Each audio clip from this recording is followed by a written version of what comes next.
Have you ever wondered if there are still corners of our world untouched by the relentless march of time, places where ancient traditions are not just memories but a vibrant, living reality?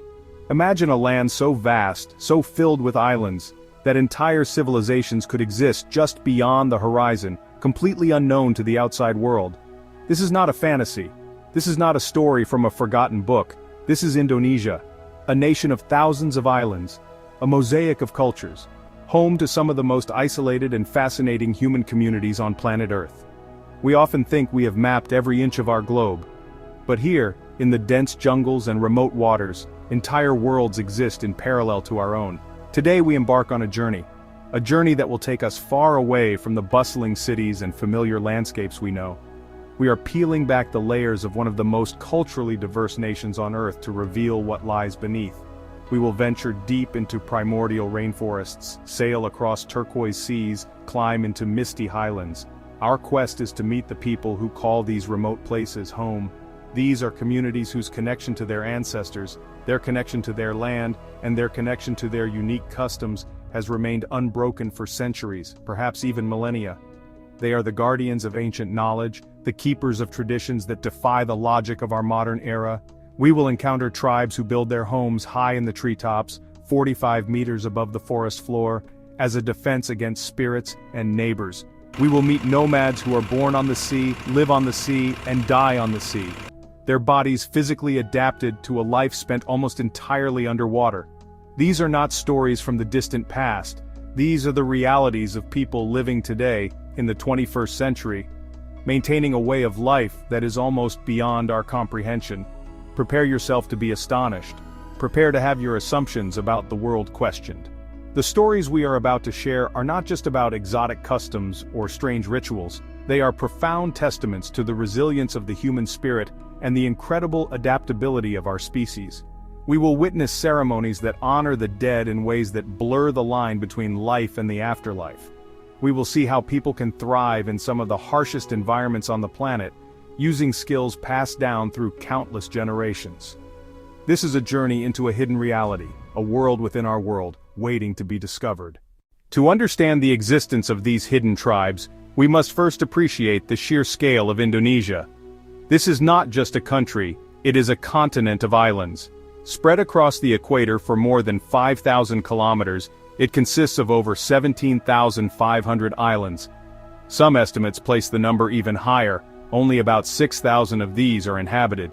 This immense geographic fragmentation is the secret to its incredible diversity. Imagine a vast ocean sprinkled with land, each island a potential petri dish for culture to evolve in isolation. For centuries, mountains, dense jungles, powerful ocean currents acted as natural barriers, separating communities, allowing them to develop their own unique languages, beliefs, social structures. This vast archipelago is a land of extremes. Smoldering volcanoes that pierce the clouds, some of the deepest oceans in the world, rainforests second only in size to the Amazon. Within these environments, life in all its forms has flourished. This includes human life. Geographical isolation created a cultural laboratory unlike any other on Earth. While empires rose and fell on Java and Sumatra, countless other communities continued undisturbed, sheltered by terrain that made their homes inaccessible. A short boat ride or a trek over a mountain range can feel like traveling back in time. The numbers alone are staggering: over 300 distinct ethnic groups, more than 700 living languages. Think about that for a moment. 700 ways of describing the world, telling stories, singing songs. This linguistic diversity reflects cultural isolation across millennia. Each language is a key unlocking a unique worldview, and a different way of understanding humanity's place in the cosmos. Within this mosaic of peoples are our hidden tribes, the most remote and least contacted threads in this human tapestry. As we begin our exploration, remember this context. We are visiting a universe of cultures within one border. The tribes we will meet are not anomalies, they embody Indonesia's core identity: water, fire, isolation. Their existence results from the archipelago's fragmented geography. They are the original inhabitants, their stories etched into the landscapes they occupy. They are the guardians of a diversity rapidly vanishing from our planet, their world one of profound wonder. Our first destination takes us to one of the most remote and inaccessible places on Earth. We travel to the southeastern part of the island of New Guinea. Sprawling primordial rainforests, vast muddy swamps. This is the domain of the Korowai, a people who, until the late 1970s, were completely unaware that anyone else existed beyond their small corner of the jungle. For millennia, they lived in almost complete isolation. Venturing into Korowai territory is like stepping into a lost world. The journey is arduous, a true test of endurance and will. After leaving the last vestiges of modern civilization, one must travel for days, even weeks, by dugout canoe up winding, crocodile-infested rivers. When the rivers become too narrow, the journey continues on foot, trekking through a disorienting labyrinth of dense jungle, wading through knee-deep mud that seems to pull you down with every step. The air is thick with a humidity so intense it feels like you are breathing water. The constant hum of insects is an ever-present soundtrack to the expedition. As you penetrate deeper into this green wilderness, signs of human life begin to appear, but not where you would expect them. You must look up, far up into the canopy. There against the sky you see them, the legendary tree houses of the Korowai. These are not quaint recreational structures. They are formidable fortresses perched atop towering trees. Some reach heights of 45 meters, nearly 150 feet above the forest floor. They are a testament to incredible architectural skill and a profound understanding of their environment. The sight is humbling and awe-inspiring, a declaration you have entered a different realm. This is the world of the Korowai, a people who have mastered life in the vertical dimension. The Korowai treehouses, known as kaim, are far more than simple shelters. They are masterpieces of jungle engineering, built with an ingenuity that really, honestly, just defies belief. The construction process is a communal effort, a demonstration of social cohesion and shared purpose. It begins with the careful selection of a single, massive banyan tree. This tree is not just a foundation, it becomes the heart of the home. The men of the community climb the tree with astonishing agility, using a system of scaffolding made from poles and vines. They clear the upper branches to create a stable platform. The floor of the house is then constructed from a lattice of strong poles, and which are bound together with strips of rattan. On top of this frame, they lay a floor made from the bark of the sago palm. The walls and roof are crafted from palm leaves. The entire structure is built using only what the jungle provides. No nails, no screws, no modern equipment. Accessing the home is a challenge in itself. A single, long, notched pole serves as the ladder. At night, or in times of conflict, the ladder can be pulled up, effectively sealing the family off from any threats below. Whether they be from rival clans or the malevolent spirits they believe wander the forest floor. Their homes are not just structures, they are sacred spaces, a refuge from both physical and metaphysical threats. Life in a Korowai treehouse is an intimate, communal affair. A single house is typically home to an extended family, often totaling up to a dozen people. Children learn to navigate the high-altitude environment from a very young age, developing a sense of balance and confidence that is almost second nature. The men are responsible for the most physically demanding tasks, hunting wild pigs. The women, in contrast, are the masters of the domestic sphere, processing the sago palm, providing the staple food for the entire community. But the sago palm offers another prized delicacy: fat, wriggling sago grubs. Grubs are a vital source of protein and of fat. The Korowai live in a world that is saturated with spirits. The most feared and influential entities in their cosmology are the Kakwa, a sinister, life-stealing witch or demon from the underworld. The Korowai practice a form of ritualized cannibalism as retribution against the Kakwa. It is crucial to understand that they do not see this as eating a human being, they see it as eating a Kakwa. It is an act of justice, not of hunger. For millennia, the world of the Korowai was entirely self-contained. This began to change in the late 1970s. The first encounters were with missionaries, then came government officials, then adventure tourists. The Indonesian government encouraged moving from tree houses to ground-level riverside villages. But contact erodes traditions. Young people lose interest in old ways. The Korowai stand at a crossroads. As we leave their world of treetop homes and jungle spirits, we are left with a sense of awe at their ingenuity and a profound sense of responsibility to ensure that their voice are heard and respected as they navigate their path forward. Leaving the dense, vertical world of the Korowai behind, our journey now takes a dramatic turn. We descend from the misty canopy of inland Papua and travel towards the vast, sun-drenched expanse of the ocean. Here, The horizon stretches endlessly, and the sea becomes both highway and home. Our destination is the Coral Triangle, the global epicenter of marine biodiversity. Turquoise waters, vibrant coral reefs, and thousands of scattered islands form a world teeming with life, above and below the surface. This is home to our next tribe, the Bajau. Known as sea nomads or sea gypsies, the Bajau have spent centuries living in harmony with the ocean, their lives shaped by the tides and the rhythms of the sea. For the Bajau, the line between land and sea often disappears. Their homes are built on stilts above the water, their boats are cradles and classrooms, and the ocean is their constant companion. Bajau children learn to swim before they can walk. From the earliest age they paddle tiny canoes, dive for shellfish and play in the shallows, their laughter echoing across the waves. As they grow, Bajau children become masters of the underwater world. They dive to remarkable depths on a single breath, hunting for fish and gathering sea cucumbers, their bodies streamlined by a lifetime in the water. The Bajau are renowned for their extraordinary adaptations. Scientific studies have found that their spleens are up to 50% larger than average, acting as natural scuba tanks, allowing them to stay submerged for minutes at a time. Their vision, too, is remarkable. Bajau children have developed the ability to see with astonishing clarity beneath the waves, spotting shellfish and sea cucumbers hidden in the sand.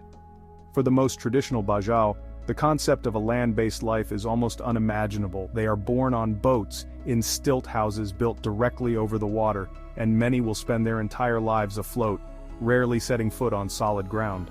The Bajau family is a tight-knit unit. Women play a central role, preparing food on rocking boats, mending nets, teaching children the ways of the sea, and keeping traditions alive through song and story. Fishing is the lifeblood of the Bajau.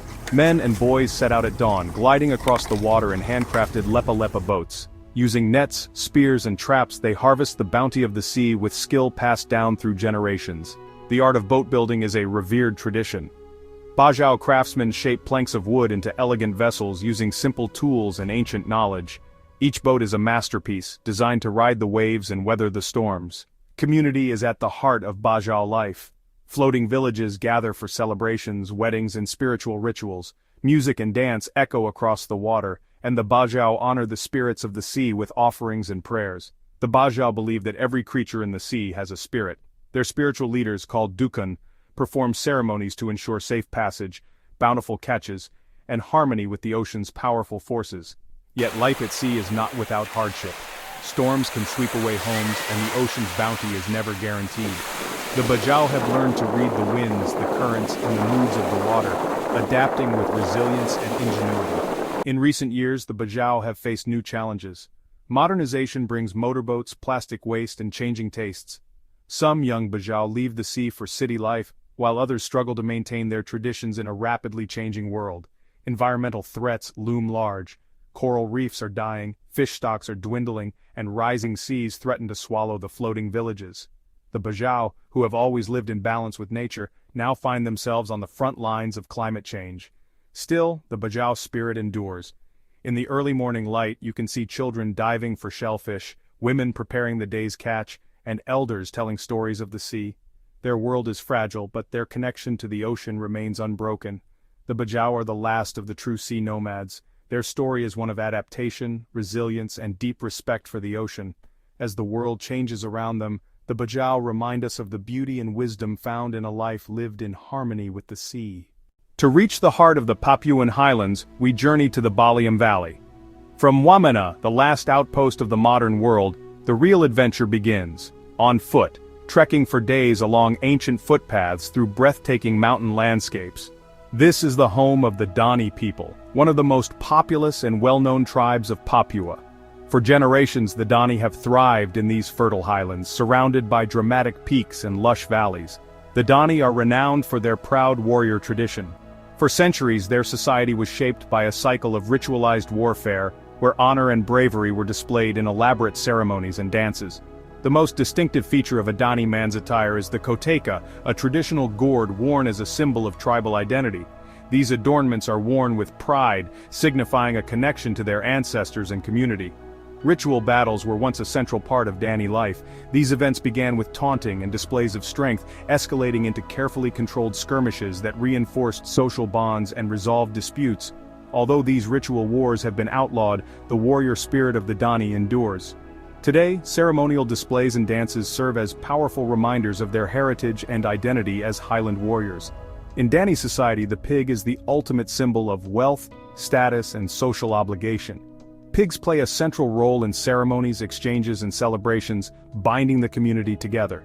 The most important event is the Pig Festival, Ibe Gor, a massive celebration that can take years to prepare. It is a time of feasting, dancing, and reaffirming social ties. The highlight of the festival is the communal cooking of pigs in an underground steam oven. This ingenious method brings the entire community together, as food is prepared and shared in a spirit of unity. When the pit is finally opened, a cloud of aromatic steam rises, signaling the start of the feast and the distribution of meat, a moment of great honor and significance. The big man, or tribal leader, oversees the distribution of pork. This act is not just about food, but about politics, respect, and the maintenance of social order. The Dani have preserved the bodies of their most respected ancestors through a unique process of smoking. These mummified figures stand as silent guardians, linking the living to their past. Grief among the Dani is expressed in powerful ways. When a close male relative dies, women may amputate a segment of a finger, a living testament to the depth of their loss and the strength of their traditions. Today, the town of Wamena draws many Dani from their traditional villages, offering jobs, modern goods, and a new way of life. Yet, the pull of tradition remains strong. The Dani are building a bridge between their ancient past and an uncertain future, demonstrating a resilience as enduring as the mountains that surround them. Our journey now drifts deep into the tangled waterways of Papua's southern coast, a world where land and water merge in a labyrinth of mangrove forests, tidal rivers, and endless mudflats. This is Asmat country. Here, the Asmat people have carved out a life in one of the most challenging environments on Earth, where the distinction between land and water is constantly shifting with the powerful tides. Their villages, perched on stilts above the muddy ground, are accessible only by boat. Their existence is dictated by the rhythm of the tides and the abundance of the sago palm. For the Asmat, wood carving is not a craft but a sacred calling. Each elaborately carved shield, canoe, and ancestor pole is a living bridge between the physical and spiritual realms. The most iconic of these creations is the Bizji pole, towering, intricate totems that honor ancestors and demand vengeance for their deaths. During the Bizji feast, the village comes alive. Men dance and chant, women mourn and sing, and the pole is paraded before being left to return to the earth, nourishing the cycle of life and death. The heart of Asmat society is the Jew, the great men's longhouse where decisions are made, rituals performed, and stories passed down through generations. Here the men gather to carve, to plan, and to remember, while the women's tireless work in the sago swamps sustains the community. Life in the Asmat lands pulses with the rhythm of ancient ceremonies. None more vital than the cyclical worm feast, a festival of abundance, gratitude, and spiritual renewal. Yet change has come to the Asmat. Their legendary artistry has found admirers far beyond their swamps, bringing both opportunity and challenge as tradition collides with the modern world. In the shadowy mangroves of Papua, the Asmat endure, guardians of a culture where every carving, every ritual, and every feast is a dialogue with the spirits and with the land that shapes them. Their world is one of profound connection between people, spirits, and the ever-changing landscape of the mangroves. The Asmat story is a testament to resilience, creativity, and the enduring power of tradition. Our journey takes us north into the rugged, mountainous heart of Sulawesi. This is Tanah Toraja, the land of Toraja, a land where the line between life and death blurs. Their ancestors, legend says, sailed from the heavens in celestial boats. That mythology appears in their architecture, their identity. A person isn't truly dead until the Rambu Solo funeral is completed. Until then, they're considered to Makala. Sick, the body stays in the Tongkanan, cared for like the living. It is ceremonially fed, washed, and spoken to. This can last months or years while funds are raised for a proper funeral. The Rambu Solo funeral ceremony is the most important and spectacular event in Torajan life, a magnificent multi-day festival. The most dramatic and crucial part is the sacrifice of water buffalo.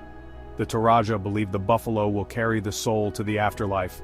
The death marks the moment the deceased is truly dead, the soul released. The final resting places of the Torajan dead are as unique and spectacular as their funeral ceremonies. They inter them in tombs carved high into massive limestone cliffs. Accompanying the graves are the Tao Tao, life-sized wooden effigies.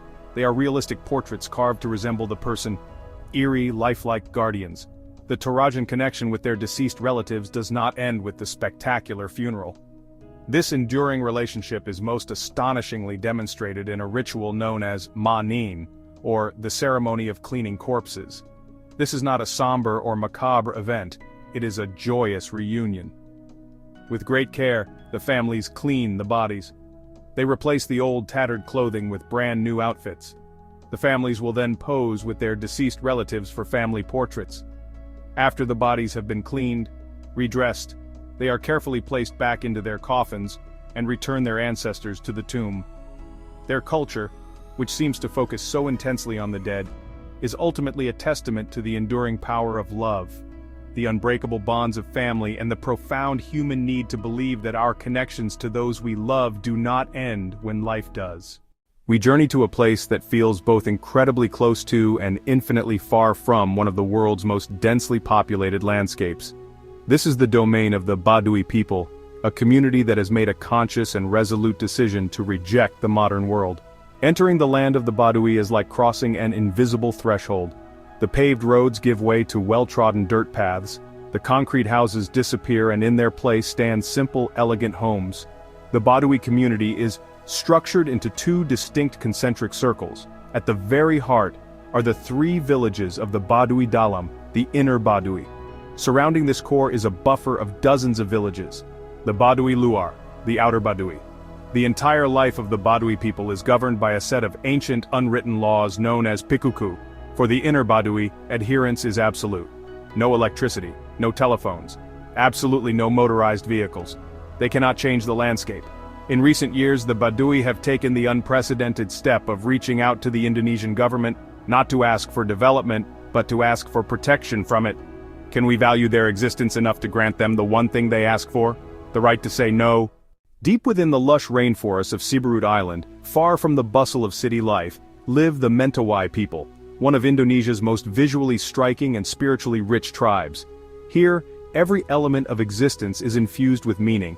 The Mentawai believe that all living things possess a soul.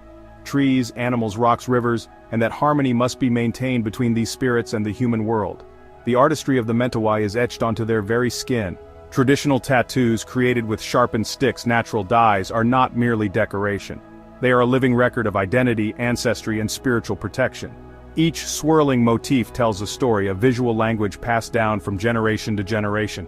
The Mentawai are famed for their shamanic rituals. Sikas, or shamans, act as intermediaries between the physical and spiritual realms, guiding their people through healing ceremonies and intricate dances. Smoke from burning herbs curls through the air, as chants echo beneath the thick canopy, invoking the spirits to watch over the tribe. Despite increasing contact with the outside world, the Mentawai strive to protect their way of life. They continue to live in longhouses built from sago palm bamboo, sharing food, laughter, and stories in communal harmony.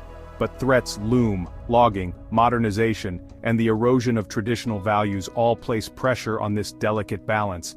Yet in the heart of the rainforest, the Mentawai endure, living embodiments of an ancient philosophy where every tattoo, every ritual, and every day is a testament to the sacred bond between humanity and nature.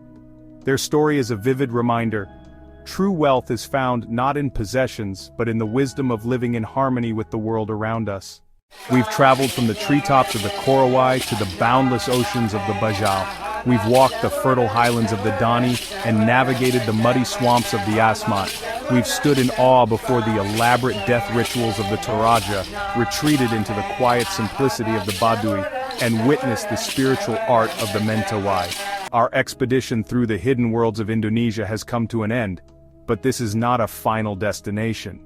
It's instead a new beginning. It's the beginning of a deeper appreciation for the incredible diversity of our shared human story, a story far richer and more complex than we often imagine. The journey has challenged our assumptions about what is normal or advanced. It's forced us to reconsider our own relationship with nature, with community, with spirituality. Their cultures challenge us to question what we consider essential for a happy and meaningful life. What have we gained in our relentless pursuit of progress, and what might we have lost along the way? Each culture that vanishes is like a library of unique human knowledge burning to the ground. The plight of these tribes is therefore inextricably linked to the global ecological crisis. These stories matter because they offer us invaluable wisdom. Their resilience should not be underestimated. For centuries they have adapted to changing circumstances, and they continue to do so with creativity and strength. The critical question is whether they will be allowed to manage this transition on their own terms, by listening to them, by seeking to understand them, and by respecting their right to choose their own future. We acknowledge their value. It is the enduring echo of the masters of the treehouses, the nomads of the sea, the warriors of the highlands, and the guardians of tradition. It is the echo of a part of our world that is too precious to lose and too important to ever forget. Thank you for joining us on this exploration of the tribes you never knew existed, but whose stories we hope will now stay with you forever.